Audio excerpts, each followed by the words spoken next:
Shalom saudara-saudari, puji Tuhan. Pembahasan hari ini saya akan membahas 12 bakul tentang bab 4 mengenai adakah padamu makanan.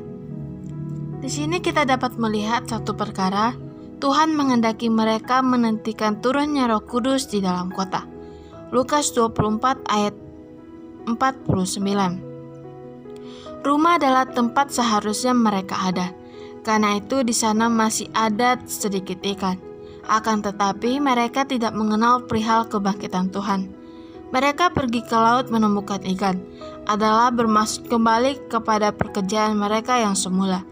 Tetapi akhirnya sepotong ikan goreng pun mereka tidak punya. Mereka demikian memuat ikan, adalah perbuatan yang di luar kehendak Allah. Karena itu mereka tidak memperoleh apa-apa. Namun, ketika mereka berada di dalam rumah, sedikit pun keadaan mereka tidak baik dan tidak sempurna. Mereka masih memiliki sepotong ikan goreng untuk disajikan kepada Tuhan. Karena itu kita harus memperhatikan apakah tempat kita berada, apakah semua kegairah kita itu di dalam kehendak Tuhan. Jika kita bekerja menurut kehendak sendiri, maka kita akan sama dengan murid-murid pada sepanjang malam itu, tidak memperoleh apapun untuk dimakan.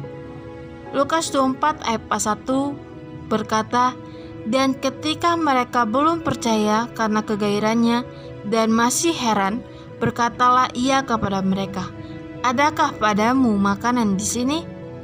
Puji Tuhan, bila kita berada di tempat yang jauh dari Tuhan, kita akan tidak mempunyai suatu apapun. Tuhan bertanya kepada mereka, adakah padamu makanan? Tuhan seolah-olah lapar.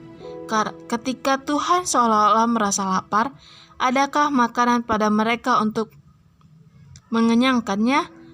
Saudara-saudari, apakah Anda mempunyai sesuatu untuk mengenyangkan Tuhan? Tuhan di sini sedang mencari-cari dan Ia ingin mendapatkan kepuasan. Tuhan sedang menunggu kita untuk memperoleh kepuasan di diri atas diri kita. Lalu mereka memberikan kepadanya sepotong ikan goreng.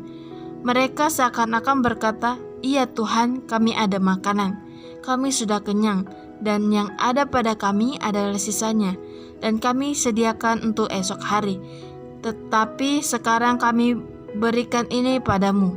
Ia mengambilnya dan memakannya di depan mata mereka. Meskipun yang tidak mempersembahkan kepada hanya sedikit saja, namun ia pasti menerimanya. Asal persembahan kepada Tuhan, ia pasti menerimanya. Asalkan dalam hati kita mempunyai sedikit niat dan berkata, ya Tuhan, ini untukmu. Niscaya Tuhan akan menerimanya. Asal dalam lubuk batin kita ada sedikit aura, Tuhan, ini untukmu. Tuhan pasti menerimanya. Karena itu saudara-saudari, hendaklah kita kembali meskipun di dalam masa lalu Anda masih salah, tetapi Anda yakin boleh mementingkan langkah kaki Anda dan berkata kepada Tuhan, iya Tuhan, aku kembali kepadamu. Begitu Anda kembali kepada Tuhan, niscaya Ia akan menyenangkan Anda. Walaupun Anda tidak baik, tetapi Ia mempunyai karunia, Dia akan mengaruniakan, memuaskan dan menghibur Anda. Jika hari ini kita mempunyai sedikit untuk Tuhan, hendaklah kita memberikan kepadanya. Amin. Tuhan Yesus memberkati.